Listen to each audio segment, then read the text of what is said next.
Assalamualaikum warahmatullahi wabarakatuh. Nama saya Yusraini Daulay. Saya mahasiswa PMM 2 semester 6. Adapun video ini saya buat untuk memenuhi tugas mata kuliah analisis real. Dan adapun yang akan saya bahas yaitu tentang barisan limit. Jadi, dapat dilihat barisan limit mempunyai definisi. Barisan X sama dengan Xn di R dikatakan konvergen ke X elemen R, atau X dikatakan sebagai limit Xn untuk setiap epsilon lebih besar 0. Terdapat bilangan asli K sedemikian sehingga untuk semua N lebih besar K, ketentuan yang memenuhi yaitu mutlak Xn dikurang X lebih kecil epsilon. Dari definisi tersebut dapat kita simpulkan bahwa Xn konvergen ke X, atau dapat juga dituliskan dengan limit Xn sama dengan X dengan syarat epsilon lebih besar dari 0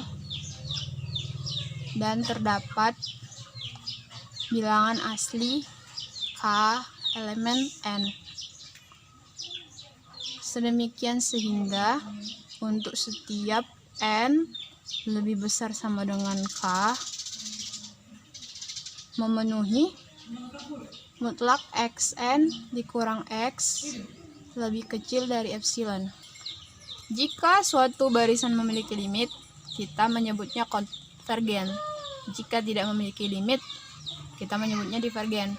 Terdapat catatan, notasi K digunakan untuk menentukan pilihan K tergantung pada nilai epsilon. Jadi nilai K sangat berpengaruh pada nilai epsilon. Untuk memudahkan kita dalam menulis K, biasanya diganti dengan K dalam kurung epsilon. Jadi nilai epsilon yang kecil biasanya membutuhkan nilai K yang besar.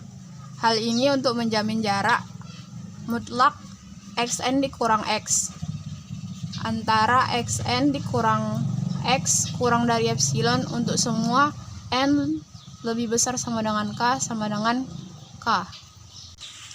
Jadi ketika kita mempunyai limit X, kita bisa menggunakan limit X sama dengan X atau limit Xn sama dengan X. Kita bisa memilih diantaranya. Kadang-kadang kita juga bisa menggunakan simbol Xn mendekati X yang menunjukkan bahwa nilai Xn mendekati angka X sebagaimana N mendekati tak hingga. 3.14 Konikal limit. Barisan dari R dapat memiliki paling banyak satu limit. Jadi dia hanya konvergen ke satu nilai. Untuk teorema keunikan seperti ini biasanya kita memisalkan dua pemisalan. Jadi di sini kita ada dua pemisalan, seandainya X aksen dan X double aksen. Keduanya adalah limit Xn untuk setiap epsilon lebih besar dari 0 terdapat K aksen. Sedemikian sehingga mutlak Xn dikurang X aksen lebih kecil epsilon per 2 untuk semua K aksen.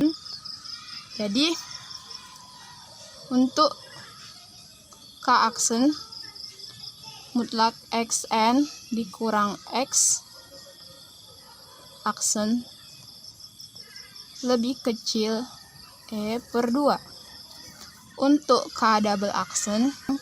Sedemikian sehingga Xn dikurang X double aksen lebih kecil epsilon per 2. Epsilon per 2 diambil secara acak. Ini hanya untuk membuktikan bahwa X aksen dan X double aksen itu sama, jadi tidak masalah kita menggunakan epsilon per 2 atau epsilon atau 2 epsilon, terserah. Dan untuk N lebih besar sama dengan K, kita menggunakan ketaksamaan segitiga untuk mendapatkan X aksen dikurang X double aksen sama dengan X aksen dikurang X N tambah xn dikurang x double aksen. Ini kan sama dengan 0. Jadi kita adakan saja. Lalu berdasarkan ketaksamaan segitiga tadi, kita pisahkan x dikurang xn ditambah xn dikurang x double aksen lebih kecil per 2 ditambah per 2 sama dengan Ini tidak masalah karena nilainya mutlak, jadi tidak apa-apa dibolak-balik. Jadi sama dengan x aksen dikurang x double aksen lebih kecil epsilon 3. Karena nilai ini adalah positif dan nilainya kurang dari epsilon, maka nilainya harus sama dengan 0. Jadi x aksen dikurang x double aksen sama dengan 0.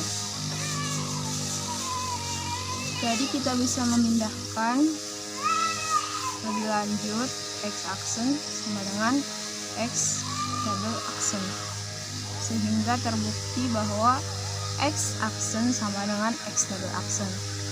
Jadi untuk keunikan limit terbukti melalui cara ini.